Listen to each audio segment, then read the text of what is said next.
My name is Jan Shelton Hunsaker. In 2002, I was watching the Tony Awards, and one of my heroes won 2 Tonys that night, one for directing and one for choreography.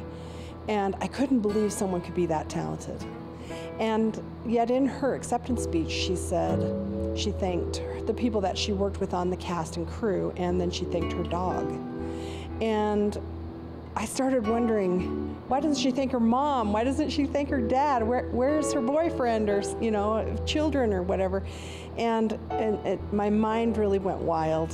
And then within a couple of hours, the outline of the play was written about a dysfunctional relationship between a mom and a daughter, and this world of the theater and I knew that we need more plays for girls, and so the central character is a female, and dealing with the angst of working and who she is and figuring out all of those things and trying to get along with her family as well. I'm Kelsey Richards, and I'm playing Blythe.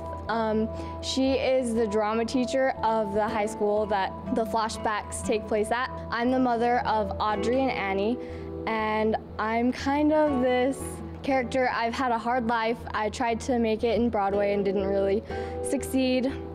I had children really young, so I'm just kind of this rough, not necessarily rough, but not nice character.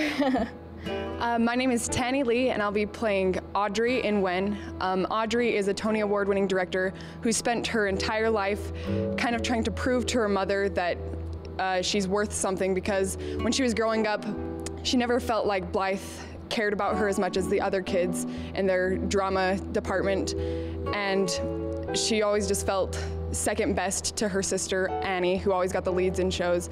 Well, when you get close to publishing, it's really important that you choose a great group of people to perform it, so that when your publisher shows up, they're seeing the product in its best form. And wow, these Spanish Fork kids are incredible. This cast is unbelievable. They've really embraced letting me give them new pages and new lines at rehearsal, and we'll say, cross that out or add this. They've had a really great attitude about it. It's been amazing. It's been kind of difficult, actually. I am used to playing more like comedic characters, and so being Blythe, I have to be more, I guess, not serious, but I have to learn how to be meaner than usual, and she's a deep character, so it's a lot of work to try and figure out how to portray her, but I've had a lot of fun practicing and trying to get those different layers of the character in there. I feel more comfortable actually doing dramatic shows. I'm not very good at comedy, so it's been nice to be able to connect to the dramatic side of this, but it also has been really hard because there are multiple times when I have to have meltdowns, and if you're not in the mindset, which is hard for me to get in sometimes, it's really hard to portray, but it's also been a lot of fun to kind of explore that side and try to connect to what would happen if this was actually happening to me and not to Audrey. It's made this play a bigger impact on my life, just knowing how awful Alzheimer's is, and there's no cure for it. And Blythe has early onset Alzheimer's, so it happens a lot quicker for her than people who get it later on. And so it's been interesting to just learn about that and connect it with the play. It's made it a bigger impact. It means a lot more when you know that, and yeah. Yes, I was aware of Alzheimer's before the show, but I didn't know very much about it, and so having people actually come and explain this terrible disease, it really helped me. It's helped me connect to Audrey more and realize that this is a real subject that people are going through, people that I know have gone through it, and so I'm hoping it will help me be able to portray the situation and help people through it, or just get people aware of it. A lot of our audience are going to be students from Spanish Fork High School. Two things there. I hope they walk away with the feeling that, for my students, since I teach English here as well, that they can write and they can express some things that are important, not just always things that are funny or things that make people laugh, which is also important, but this is a serious look at the family and dealing with this issue.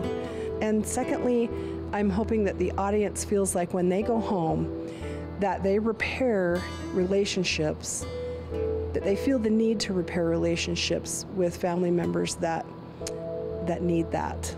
I think this play isn't as much about Alzheimer's as it is about forgiveness and learning to move on from things, because Audrey struggles a lot with forgiving her mother for the things that has happened between them. And so I think that they go away and say, oh, I need to go apologize to this person or forgive them, and they just really reflect on their lives. If they're going through something similar, even if it's not on the scale of Alzheimer's, but if there's something in their life that they've been like putting off or they need to resolve, I'm hoping that they'll walk away from this and realize, hey, now's the time, I can't keep putting it off.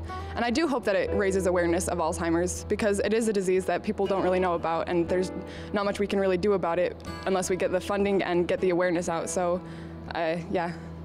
When we have done this as a staged reading before, or we did the original version of the play many, many years ago, the audience members left with a feeling that they wanted to run home and call their parents and say, we're sorry, we love you, and you know, relationships can be repaired and nothing's irreparable.